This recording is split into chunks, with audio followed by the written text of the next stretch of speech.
The story of Mary Poppins feels like a whimsical children's fantasy, but that's not what it is at all. At its core, it's a desperate and beautiful act of literary magic. It is a spell, carefully cast onto the page by an author attempting to do the impossible.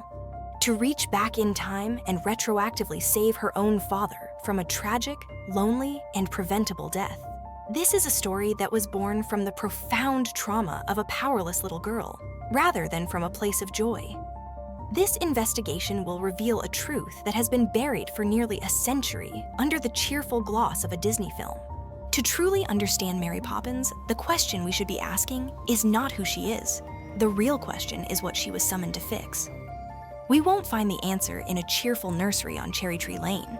We will find it at the deathbed of a broken man whose real story is the key to everything.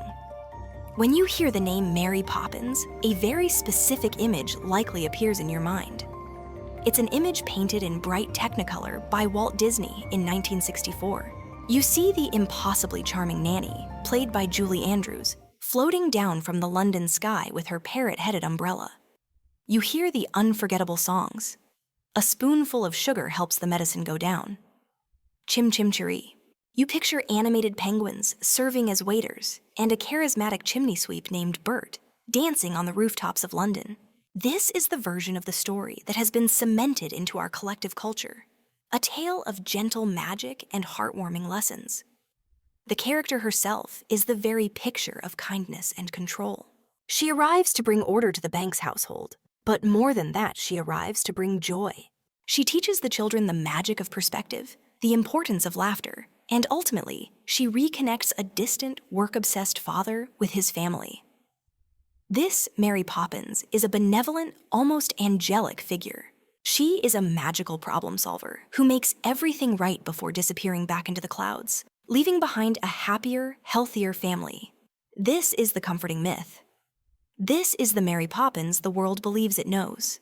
I'm genuinely curious for those of you who, like me, saw the Disney movie as a child long before you knew anything about the books. Did you ever get a sense that the character of Mary Poppins herself was a little more stern, a little more powerful, and maybe even a little more frightening than the songs led on? Let me know in the comments below. But that beloved character is a comforting lie. The real Mary Poppins, the one who first appeared in print 30 years before the film, was something else entirely. She was far more ancient, far more terrifying, and far more severe. And the person who knew that better than anyone was her own creator. Her name was Pamela Lyndon Travers, though she was born Helen Lyndon Goff. And for the rest of her life, she harbored a profound and deeply personal hatred for what Walt Disney had done to her creation. She wept at the film's premiere, not tears of joy, but of grief. Her legendary rage went far beyond simple artistic pride. This went beyond about an author being unhappy with a film adaptation. It was something much deeper and far more personal. It was the fury of a woman who had watched Disney take her life's most personal story, a story she had carefully encoded with the tragic memory of her own father's slow, heartbreaking collapse, and erase its true, devastating meaning. He had taken her raw, aching wound and covered it over with a spoonful of sugar. Have you ever wondered what could make an author truly despise such a beloved version of their own work? To find that real story, we have to dig into her past. But as we do, keep one thing in mind. Travers encoded the secret of her creation in a single, easily missed detail about the wind. That one detail is the key to everything, and it will expose a truth far more ancient than anyone imagined. To find the real Mary Poppins, we first have to find the real Mr. Banks. He existed. His name was Travers Robert Goff, and he was the father of the author, P.L. Travers. Just like the character he would later inspire, Travers Goff worked as a bank manager. But unlike the prestigious post held by George Banks in London, Travers Goff's career was marked by a quiet, downward spiral.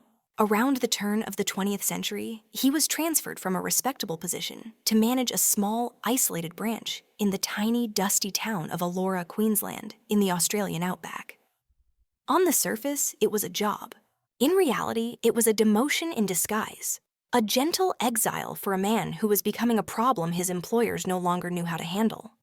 The grand house the family moved into was not a sign of success, but a hollow shell that hid a growing secret. To his young daughter Helen, Travers Goff was the center of the universe. He was a dreamer, a man of lyrical words and grand imagination. He was an Irishman who carried the misty folklore of his homeland with him to the sun-scorched landscape of Australia. He didn't just tell her stories. He filled her world with a rich and vibrant tapestry of Celtic mythology. He told her she was a part of this magical lineage, that she was a changeling, a fairy child left in a human cradle.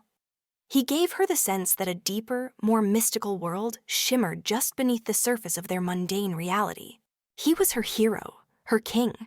But he had a shadow self, a darkness that was slowly and surely consuming him. Travers Goff was a chronic alcoholic. The family's life in Elora became a silent, desperate performance, an attempt to maintain the fiction of a respectable banker's family, while the man at its center was slowly drinking himself to death. The alcoholism was not a quiet, private struggle. It was a disease that infected the entire household. It cast a long shadow of instability, shame, and constant simmering anxiety over their lives. Travers Goff's behavior became erratic. He would lose his job at the bank, a professional humiliation that sent the family into financial and social ruin. The real bank's household looked nothing like the orderly, if stern, home we see on Cherry Tree Lane. In reality, it was a place of profound chaos, governed by the unpredictable cycles of an addict. There were moments of magical connection with her father, the storyteller, followed by periods of terrifying absence or emotional volatility. This constant uncertainty is a deeply traumatic environment for any child. For young Helen Goff, it created a desperate, aching need for one thing: order. She didn't just want a tidy nursery. She craved a force powerful enough to stop the world from spinning out of control. And for us in this corner of the internet, that subscribe button is the closest we'll ever get. From this desperate wish, the seed of Mary Poppins was planted. We have to see the story through the eyes of that little girl.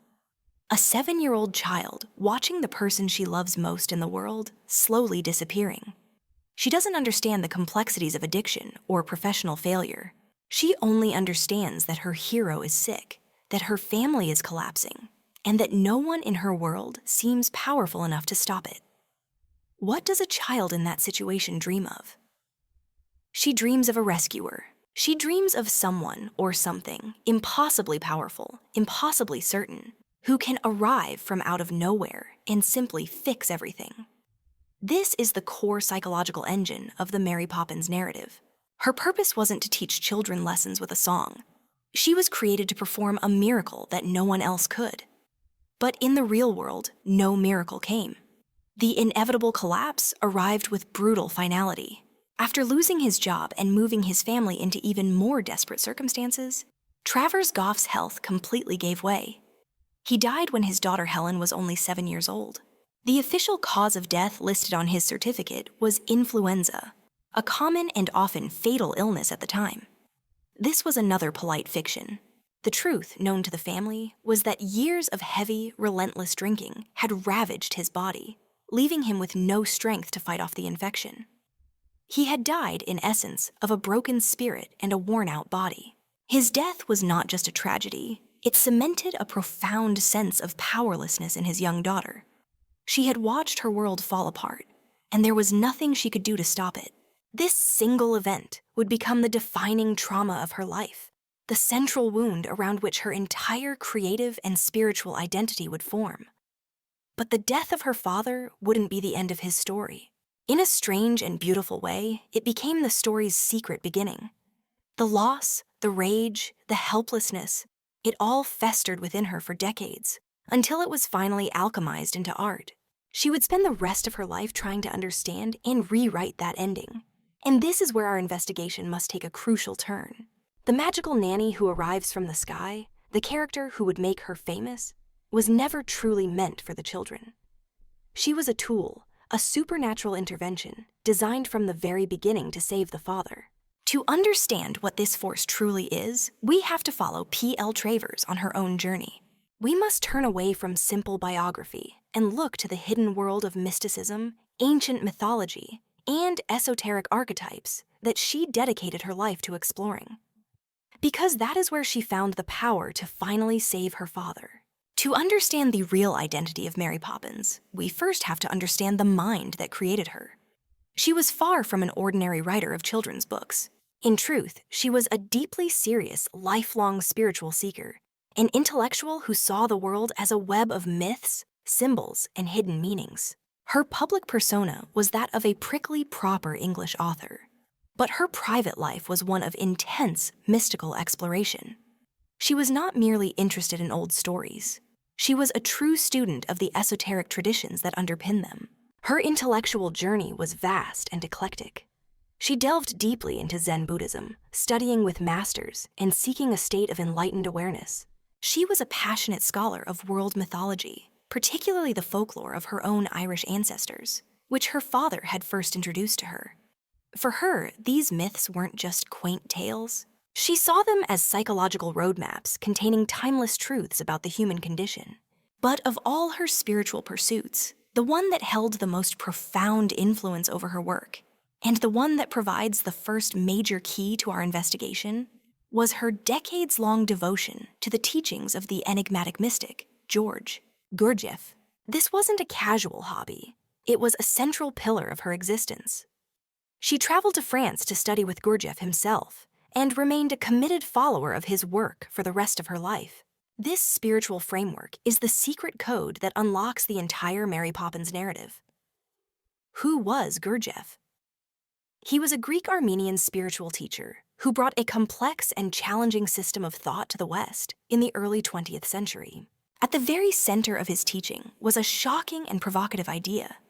Gurdjieff believed that the vast majority of human beings are not truly awake.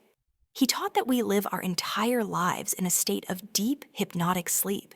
We believe we are conscious, that we have free will, but in reality, we are just automatons, biological machines trapped in a series of mechanical, repetitive patterns of thought, emotion, and behavior. We are, in his words, asleep. Mr. George Banks, the father in the Mary Poppins stories, is perhaps the most perfect literary illustration of this Gurdjieffian concept ever written. He is a man who is physically alive but spiritually dead. He isn't evil. He is simply unconscious. He lives a life of rigid, mechanical routine, dedicated to the cold, impersonal logic of the bank. His famous line, "A man has dreams of walking with giants."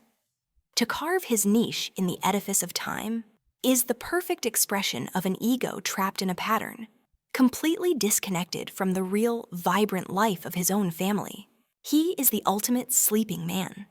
And while this spiritual framework perfectly explains why a shock was needed, it doesn't explain the sheer, elemental power she chose to deliver it. The force she summoned was far more ancient than any 20th century mystic, and it's time we examined the awakener herself. According to Gurdjieff's teachings, a person trapped in this mechanical sleep could not awaken on their own. The slumber was too deep, the patterns too ingrained. To break free, they needed an external intervention. They needed what Gurdjieff called a conscious shock. This shock could come from a wise teacher or a deliberately engineered disruptive life event. It had to be something that would shatter the automaton's routine and force it to see the world and itself in a completely new way. Now, let's look at Mary Poppins through this lens. Suddenly, everything about her that seems strange or even cruel makes perfect, chilling sense. She isn't there to be a nanny. She is there to be a Gurdjieffian teacher. She is the awakener, the external force who arrives to administer the shocks. Her magical, nonsensical, and often terrifying adventures weren't designed for the children's amusement. They were precisely calculated shocks designed to fracture Mr. Banks's rigid, materialistic worldview. She takes the children into a world where logic is turned upside down, where anything is possible. This chaos is a direct assault on the predictable, clockwork universe that Mr. Banks worships. Her famous vanity, her coldness, her startling cruelty. We shouldn't see these as character flaws. They are the hallmarks of a teacher who is utterly indifferent to human sentimentality. Making people happy isn't her goal. Her purpose is to make them awake. This is the linchpin. It is the single detail that connects the author's personal tragedy, her spiritual beliefs, and the very nature of her creation. It is the clue that makes the entire theory click into place. But how could Travers possibly signal that this nanny was something more, something ancient and powerful? The clue has been hiding in plain sight from the very first page. In the book, P.L., Travers is incredibly specific about how Mary Poppins arrives. She is not just carried by the wind. She arrives on an east wind. For a modern reader, this detail means almost nothing. It's just a bit of poetic description. But for a lifelong student of mythology like P.L. Travers, the east wind was a symbol of immense and very specific power. In countless global mythologies, from the Bible to ancient Babylonian lore, the east wind is never a gentle breeze. It's a violent primordial force. It is the wind of chaotic sudden change. It is the wind that brings plagues in the book of Exodus. It is the wind that brings catastrophic destruction. But it is also the wind of creation, the divine breath that can bring forth new life after tearing down the old. It is a force of judgment. Her arrival, therefore, isn't a mere coincidence. It's a cosmic event. She isn't a human being who happens to use the wind. She is the very embodiment of the wind itself. The east wind reveals that Mary Poppins is not human. She is something older, something elemental. And once you realize that, all of her other strange, non-human characteristics suddenly snap into focus, revealing the ancient blueprint Travers used to build her. When we look at her other characteristics, her true identity becomes clear. She is an avatar of a timeless primordial archetype, the cosmic governess, a terrifying creator and destroyer deity. She doesn't arrive as a nurturing mother figure. The children even note that she is distant, cold, and utterly self-absorbed, constantly admiring herself in mirrors. What we see isn't human vanity. It's the divine self-possession of a god. The power she wields isn't personal. It's cosmic. She speaks the language of the sun, the stars, and the animals. She slides up banisters, defying the fundamental laws of physics. She doesn't just visit a fantasy world, she commands it. This character archetype is ancient and universal. We see echoes of it in figures like the Hindu goddess Kali, who is both the loving mother of the universe and the terrifying destroyer of demons. We see it in the powerful Celtic goddesses of winter and creation, figures who shape the very land but are indifferent to the humans who live upon it. These aren't meant to be comforting deities. They are forces of cosmic order, impersonal, all-powerful, and existing beyond the narrow confines of human morality. P.L. Travers, steeped in these myths, took the raw essence of this powerful, terrifying female archetype and dressed it up in the costume of a proper English nanny. And now we can finally see the whole picture. The puzzle pieces, scattered across biography, spirituality, and mythology, snap together to form one heartbreaking and beautiful image. We begin with Helen Goff, the powerless 7-year-old girl, standing by as the father she adores, her king, her entire world, is consumed by the slow death of alcoholism. She is helpless. She can do nothing but watch. This trauma becomes the central wound of her life. That little girl grows up to become P.L. Travers, a brilliant author and a deep student of the world's hidden spiritual traditions. She learns about the sleeping man from Gurdjieff. She learns about the cosmic power of the east wind from ancient mythology. She learns about the primordial goddesses who hold the power of creation and destruction. And then she sits down to write a story. But what she created was so much more than a story. It was her ultimate magical working. It is an act of literary alchemy. In the pages of her book, she finally gets to do what she could not do in real life. She summons a force powerful enough to intervene. She summons an avatar of the cosmic governess, a goddess disguised as a nanny. This force, Mary Poppins, arrives on the divine east wind to administer the spiritual shocks necessary to awaken the sleeping father, Mr. Banks. And in the story, it works. Mr. Banks awakens. He learns to love his family, to fly a kite, to be present. In fiction, P.L. Travers gives her father the second chance, the magical cure that he never had in reality. These books aren't a fantasy for children. They are a spell cast to save the soul of her father. Does knowing this change the way you see her story forever? Just as Travers encoded a profound family tragedy into her beloved story, another author, Hans Christian Andersen, poured his own secret agony and forbidden love into a fairy tale. But The Little Mermaid's true suffering was never about losing a prince. It was about something far more devastating. To uncover the 188-year-old secret of The Little Mermaid's true agony, click the video on your screen right now.